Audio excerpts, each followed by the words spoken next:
প্রার্থনা ও আসমা দুই বোন। তারা বোন হলেও তাদের সম্পর্কটা ছিল বন্ধুত্বের মতো।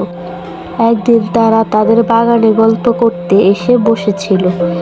হঠাৎ প্রার্থনার চোখ পড়ল ওই আম গাছটির দিকে।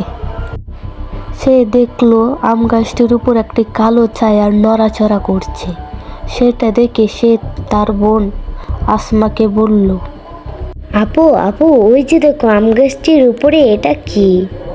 সেটা শুনে আসমা তাকিয়ে দেখতে পেল সত্যি একটি কালো ছায়া নড়াচড়া করছে। সেটা দেখে প্রার্থনা ভয় পাচ্ছিল। ভয় পেয়ে সে তার বোনের পিছনে লুকিয়ে গেল।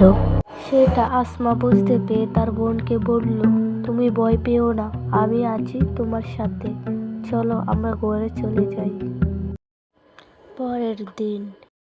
পরের দিন সকালে প্রার্থনা একা একা বাগানে এসেছিল। সে আম গাছের নিচে একটি ফুল দেখতে পেল। সে ফুলটি তুলতে যাবে, সে মাত্রই কেউ একজন তাকে চাপা স্বরে বলল, চলে যাও, এখান থেকে চলে যাও, না হলে তোমার বিপদ হবে, বিপদ হবে, বিপদ। সেটা প্রার্থনা শুনতে পেয়ে ভয়ে দৌড়ে ঘরে চলে গেল।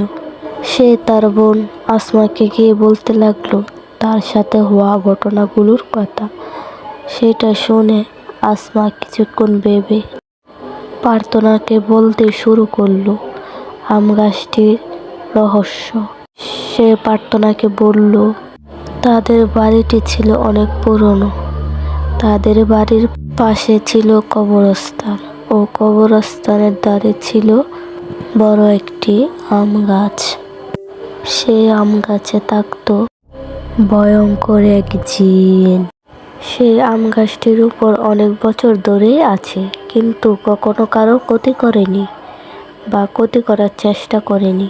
তাই প্রার্থনা, তুমি ভয় পেও না, সে তোমার কোনো ক্ষতি করবে না।